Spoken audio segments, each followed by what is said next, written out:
ఆ పార్టీకి ఒక జబ్బు కూడా ఉందండి. ఆ జబ్బు పేరు తెలుసా మీ అందరికీ? సిసిడి. ఏంటిది? క్రెడిట్ చోరీ డిసార్డర్. క్రెడిట్ చోరీ జబ్బు. గూగుల్ మనం తీసుకొస్తే ఆయన అంటాడు, నేను ఆల్రెడీ మాట్లాడాను, డావోస్తో కలిసిన గూగుల్ నేనే తీసుకొచ్చినాడు. మళ్ళీ 5 సంవత్సరాలు ఎందుకు తీసుకురాలి రబీ? దాని తర్వాత ఆసిల్లర్ మిత్తల్ అని ఒక పెద్ద స్టీల్ ప్లాంట్ తీసుకొచ్చాం. పాపం ఆ కంపెనీకి తెలిసిన వ్యక్తి ఆదిత్య మిత్తల్, ప్రమోటర్ నాకు బాగా తెలుసు, ఒక జూమ్ కాల్లో క్లోజ్ చేశారు. అయిపోయింది, వచ్చారు. అది బయటకు వచ్చింది న్యూస్. ఈ మహానుభావుడు ప్రెస్ మీట్ పెట్టి అది రాదు, పక్క రాష్ట్రానికి వెళ్ళిపోయింది, వీళ్ళు ఒకే దుష్ప్రచారం చేస్తున్నారు, అది రానే రాదు రాబోయ్ అంటాడు. తీసుకొచ్చావు, శంకుస్థాపన అయిందా, నేను తీసుకొచ్చానంటాడు. ఇట్లనే కానిస్తే, ఇట్లనే మనం ఊరుకుంటే ఆగస్ట్ 15 వచ్చినప్పుడు చెప్తాడు.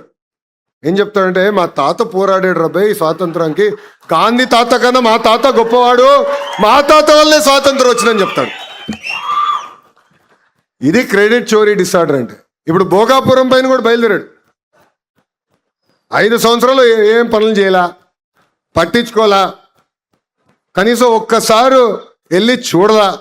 ఇప్పుడు ఎయిర్పోర్ట్ అయిపోయింది, ప్రధానమంత్రి గారు వచ్చి ఓపెనింగ్ వస్తుంటే ఇప్పుడు బయలుదేరాడు మహానుభావుడు.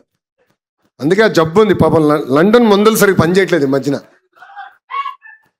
ఇదంతా ప్రజలకి తెలియజేయాల్సిన బాధ్యత ఇక్కడ అందరిపైన ఉంది. ఎందుకంటే పని చేస్తాం ఎంత ముఖ్యమో, మన చేసిన పనులు ప్రజలు తెలియజేయాలి.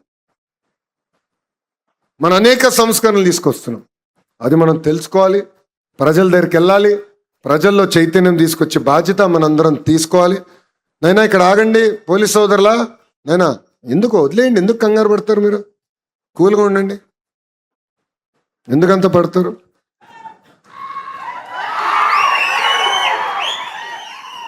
మీరు లేనప్పుడు మా వాళ్ళు ఉన్నారబ్బా నాతో, కంగారు పడద్దు. ఇక్కడ ఎవడేం చేయడలే. గొడ్డలి, గొలకరాయి, కోడికత్తి మా పార్టీ కాదురా భయ్.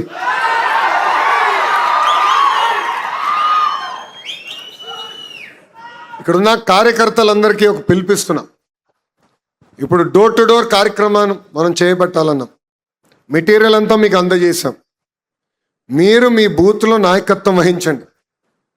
ప్రతిరోజు 30 గడుపులు ఓర్పు సహనంతో వెళ్ళి మాట్లాడాలి, చేసిన మంచి పనులు చెప్పాలి. దాని తర్వాత వాళ్ళు ఏమైనా అడిగితే ఆ ఫీడ్బ్యాక్ రాసుకోండి. ప్రోగ్రామ్ మొత్తం అయిన తర్వాత మై టీడీపీ ద్వారా మిమ్మల్ని అడుగుతాం ఫీడ్బ్యాక్. అయ్యా మీ బూత్లో ఏమన్నారు ప్రజలు, ఎక్కడ బాగా చేస్తున్నాం అని చెప్పారు, ఎక్కడ మనం ఇంకా చేయాల్సి ఉంది అని ప్రజలు వివరిస్తున్నారు, ఏం చెప్పారో మేము తెలుసుకుంటాం. ఆ యాప్ ద్వారా మేము తెలుసుకుంటాం. దయచేసి కార్యక్రమం మన అందరం జయప్రదం చేయాలి, అందరం కష్టపడాలి. ఎందుకంటే నేను చెప్పా, మన నియోజకవర్గం 50-50 అంటే 50% సార్లు గెలిచాం, 50% సార్లు ఓడిపోయాం. దానికి కారణం మనమే, మన నిర్లక్ష్యమే. ప్రజల్ని తప్పడతాం కాదు. 1980 తర్వాత గెలవని నియోజకవర్గంలో నేను పోటీ చేశా స్వామి, మంగళగిరి. 2019లో నేను ఓడిపోయా, 5300 ఓట్లతో ఓడిపోయా. 5 సంవత్సరాలు నేను వదిలిపెట్టలేదే, నేను వేరే కాన్స్టిట్యున్సీకి వెళ్ళలేదే. అయ్యా కంచుకోట ఎక్కడుంది, విశాఖపట్నంకి వెళ్దామా, కుప్పంకి వెళ్దామా, లేదంటే పక్కనున్న పెనమలూరుకి వెళ్దామని నేను చూడలా. ఎక్కడ ఓడిపోయాను అక్కడనే ప్రజల మనసు గెలుచుకుని గెలవాల లక్ష్యంతో పనిచేశా. ఆంధ్ర రాష్ట్ర చరిత్రలో టాప్ 3 స్థానంలో 91,000 మెజార్టీతో మంగళగిరి నేను కైవసం చేసుకున్నాను. అదే కార్యకర్తలు, అదే నాయకత్వం. కొత్త నాయకులు రాలా, కొత్త కార్యకర్తలు ఆ సమయం లేరు. ఉన్న నాయకత్వం, ఉన్న కార్యకర్తలే ప్రజల దగ్గరికి వెళ్ళారు. కరెక్ట్గా లోకేష్ 23 రోజుల ముందర వచ్చాడు. లోకేష్ ఏంటో మీకు అర్థం వల్ల, మీ సమస్యలు మావాడికి అర్థం వల్ల ఓడిపోయాం. 5 సంవత్సరాలు కష్టపడ్డాం, అనేక సంక్షేమ కార్యక్రమాలు చేసాం. గుర్తుపెట్టుకోండి, ప్రతిపక్షంలో ఇంత కష్టపడ్డామంటే అధికారంలోకి వచ్చిన తర్వాత ఎంత కష్టపడతాం, ఎంత మంచి పనులు చేయగలుగుతామని ప్రజలందరికీ వివరించారు. నేను డోర్ టు డోర్ తిరిగా, దానివల్లనే అంత మెజార్టీతో నేను గెలిచా. ఇక్కడ కూడా మనందరం కష్టపడాలి. మళ్ళీ చెప్తున్నా, పార్టీలో నాయకులం మేము శాశ్వతం కాదు. తెలుగుదేశం పార్టీ అనేది శాశ్వతం, పార్టీ వ్యవస్థ అనేది శాశ్వతం. ఆ పార్టీ బలోపేతం కోసం మనందరం కష్టపడాలి, అందరం కృషి చేయాలి. అంతేగాని ఎవరు ఉంటాడు ఆయన చెప్తే పదవులు వస్తాయి అనుకుంటే మటుకు చాలా ఇబ్బంది పడతాం మనం. పనిని నమ్ముకోండి, డోర్ టు డోర్ కష్టపడండి, మిమ్మల్ని ఎత్తుక్కుంటా వచ్చే బాధ్యత నేను తీసుకుంటానని కార్యకర్తలందరికీ మళ్ళీ తెలియజేసుకుంటూ, ప్రభుత్వ కొనసాగింపు గురించి ఇప్పుడే భరత్ గారు కూడా మాట్లాడారు. ఇది చాలా చాలా అవసరం. మనకి ఓటమి కొత్త కాదు, గెలుపు కొత్త కాదు. ఓడిపోయినప్పుడు అందరు బాధపడతాం, గెలిచిన తర్వాత అల్సట్ అనండి, అలకనండి, ఏముందిలే గెలిచిపోతామన్న అహంకారం అనండి, ఇవి వచ్చేస్తాయి. దానివల్ల మనం నష్టపోతాం కాదు, కార్యకర్తలు మనం నష్టపోతున్నాం. కేసులు పెట్టించుకుంటాం, కొన్ని సందర్భాల్లో మనం కొడతారు, కొన్ని సందర్భాల్లో మన ప్రాణాలు తీసేస్తారు. సో ఒక పక్కన మనం నష్టపోతున్నాం, ఇంకో పక్కన ఆంధ్ర రాష్ట్రం నష్టపోతుంది. ఈరోజు ఒక గుజరాత్ రాష్ట్రంలో అదే ప్రభుత్వం కంటిన్యూస్గా వచ్చేగల ఏ స్థాయిలో ఉందో చూడండి ఒక్కసారి. ఒరిస్సాలో మొన్నటి వరకు ఒకే ప్రభుత్వం కంటిన్యూస్గా వచ్చేగల ఒరిస్సా కూడా మనకన్నా అద్భుతంగా అభివృద్ధి చెందింది. సో మన రాష్ట్రంలో కూడా ప్రభుత్వ కొనసాగింపు అనేది చాలా చాలా అవసరం. 1,05,00,000 మంది కుటుంబం మంది, పెద్ద కుటుంబం. అది కాస్త ఇప్పుడు కొంచెం ఇంకా పెద్దగా అయింది. జనసేన పార్టీ ఉంది, భారతీయ జనతా పార్టీ కూడా ఉంది. 3 పార్టీ కలయిక మొన్న ఎన్నికల్లో ఎవ్వరు ఊహించిన విధంగా 175 స్థానాల్లో 164 స్థానాలు మనం కైవసం చేసుకుంటాం జరిగింది. ఈ ఐక్యత ఉండాలి. సమస్యలు ఉండొచ్చు, 4 గోడల మధ్యన మాట్లాడుకుందాం, ఆ సమస్యలు పరిష్కరించుకుందాం, కానీ వదలబెట్టేది లేదు. No crossfire, no misfire, no విడాకులు. క్లారిటీగా మీ అందరూ తెలియజేస్తున్నా. ఎందుకంటే మన పార్టీ ముసుగులో జనసేన పార్టీని తిట్టేవాళ్ళు ఉంటారు, జనసేన పార్టీ ముసుగులో భారతీయ జనతా పార్టీని తిట్టేవాళ్ళు ఉంటారు, భారతీయ జనతా పార్టీ ముసుగులో మన తిట్టేవాళ్ళు ఉంటారు. సోషల్ మీడియాలో ఎన్ని చూసి మనం కంగారు పెట్టి మనం తిట్టుకుంటూ మనం కొట్టుకుంటే నష్టపోయేది ఆంధ్ర రాష్ట్రం, ఆంధ్ర రాష్ట్ర ప్రజలు. ఇది దయచేసి అందరం గుర్తుపెట్టుకోవాల్సిన అవసరం ఉంది. సో ప్రభుత్వ కొనసాగింపు అనేది చాలా చాలా అవసరం. అందరం కలిసికట్టుగా పనిచేయాలి. మీకు ఎలాంటి సందేహాలు అవసరం లేదు. 1 కాదు, 2 కాదు, కనీసం 3 టర్మ్లు కలిసికట్టుగా పనిచేస్తేనే దారి తప్పిన రాష్ట్రాన్ని సరైన దారిలో పెట్టుకెళ్తాం.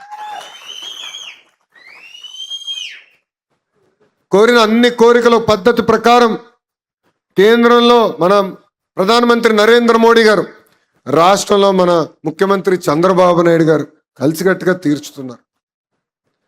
ఆ రోజు పాదయాత్రకు వచ్చినప్పుడు కర్నూలు అనేక మంది లాయర్లు, అడ్వకేట్లు అని వచ్చి కలిశారు.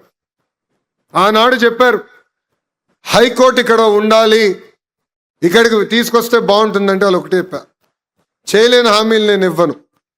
కానీ ఆనాడు నేను ఒక హామీ ఇచ్చా, హైకోర్టు బెంచ్ కర్నూలులో నేను ఏర్పాటు చేస్తానని హామీ ఇచ్చా.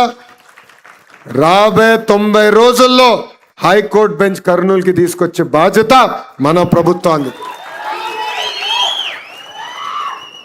ఇవన్నీ చేయగలుగుతున్నాం అంటే కేంద్ర ప్రభుత్వం సహకారం ఉంది. ఇది మనందరం గుర్తుపెట్టుకోవాలి.